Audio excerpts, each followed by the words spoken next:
Hello students, welcome to the YouTube channel of Shrisham School.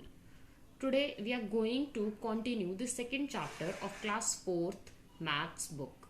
So let's start. The second chapter name is large numbers and numeration.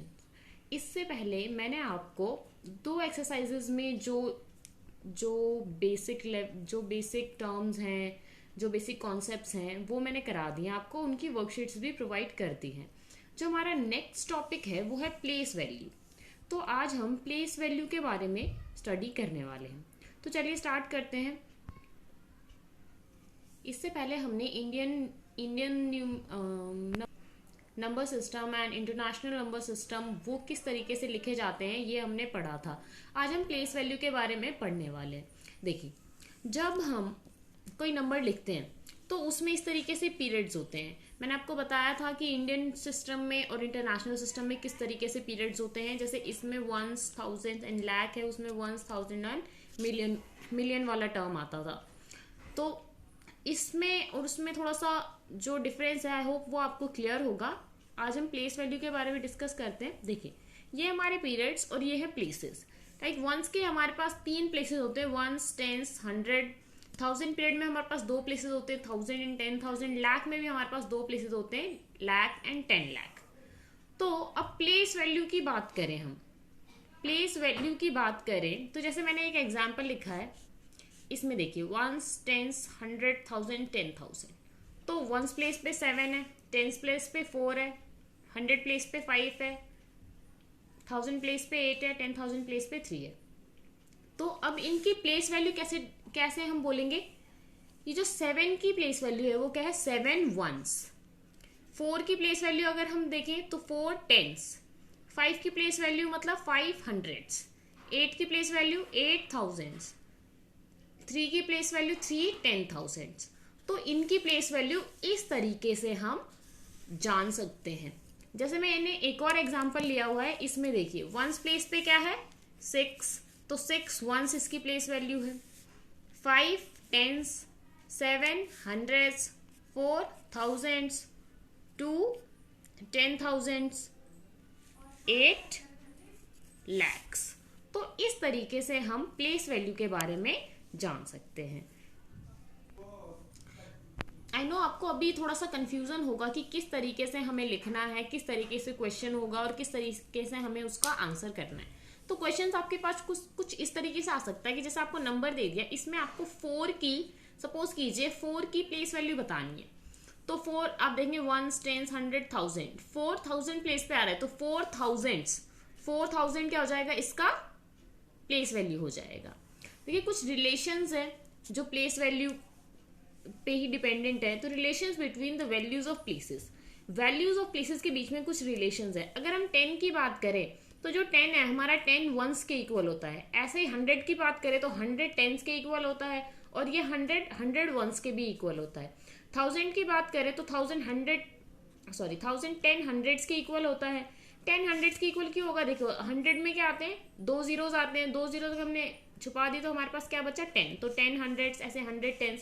तो इस तरीके से कुछ relations होते हैं, ये आपस में क्या होते हैं, इक्वल होते हैं. 10,000 की बात करें तो 10 10,000, 100 hundreds, 1000 tens एंड 10,000 ones. ये इन सब के इक्वल ही होता है. आइए कुछ एग्जांपल्स देख लेते हैं जिससे आपको ज्यादा अच्छे से क्लियर हो जाएगा. जैसे देखिए नंबर है, इस नंबर में हमारे पास जो अंडरलाइन डिजिट है उसका प्लेस वैल्यू निकालना है.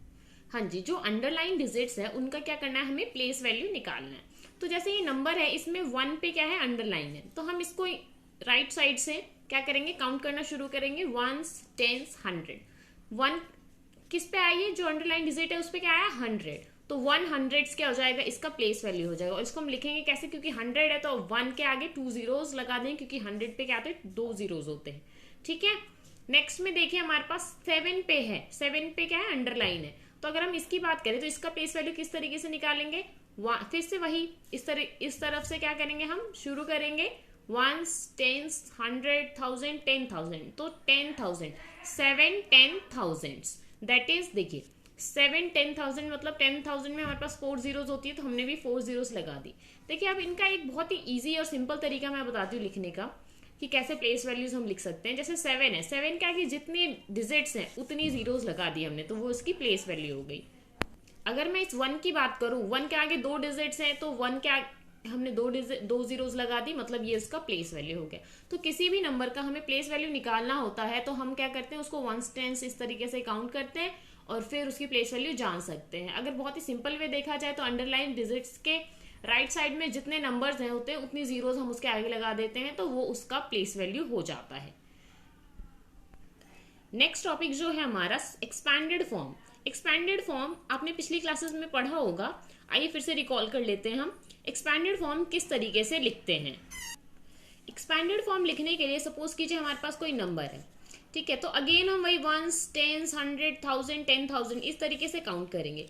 जो हमारा सबसे पहला नंबर है 3, 3 किस पे आ रहा है, 10,000 प्लेस पे आ रहा है, तो 3 10,000 लिख दिया हमने। ऐसे ही 4 की देखेंगे, वंस, टेंस, 100, 1000, 4,000 प्लेस पे आ रहा है, 6 100 प्लेस पे आ रहा है, 5 टेंस प्लेस पे आ रहा है, 7 वंस प्लेस पे आ रहा है। तो इस तरीके से हम लिख देंगे, तो ये इसका क्या है, एक्सपैंडेड फॉर्म है। ठीक है स्टूडेंट्स, आई होप आपको समझ आ रहा होगा। बहुत ही ईजी है, या आप बहुत ही ईजिली कर सकते हैं। देखिए अगर सपोज कीजिए 3 से आगे भी कोई नंबर होता तो 10,000 के आगे क्या आ जाता है, लाख, तो हम उसको आगे जैसे सपोज कीजिए 7 है तो 7 lakhs plus 3 10,000 plus 4,000 plus 600 plus 5 10 plus 7 ones, इस तरीके से हम इसको लिखते। तो देखिए ये चीज वर्ड्स में है, वर्ड्स में हम इस तरीके से लिखते हैं। प्लेस वैल्यू की बात करूं तो प्लेस वैल्यू भी क्या है, ये जब अगर आपको वर्ड्स में लिखने को बोले तो आप इस तरीके से लिखेंगे, ये हमारे पास वर्ड्स में लिखे हुए हैं। एक्सपैंडेड फॉर्म को न्यूमेरल्स में लिखना है। देखिए 3 10,000, 10,000 मतलब हमने 10,000 से मल्टीप्लाई कर दिया, 4,000 है मतलब 4 को 1000 से मल्टीप्लाई कर दिया, प्लस 600 है तो 100 से मल्टीप्लाई कर दिया, प्लस 5 10 है तो मतलब 10 से, एंड 7 1 है तो 1 से। अब जब हम इनको मल्टीप्लाई करेंगे, 3 को जब हम 10,000 से मल्टीप्लाई किया हमने, ये आया हमारे पास, 4 को 1000 से किया ये आया, 6 को 100 से किया ये, 5 को 10 से किया ये, और 7 को 1 से किया। तो ये तीनों फॉर्म्स एक्सपैंडेड फॉर्म की ही फॉर्म्स है। किसी भी तरीके से आप एक्सपैंडेड फॉर्म में किसी नंबर को लिख सकते हैं।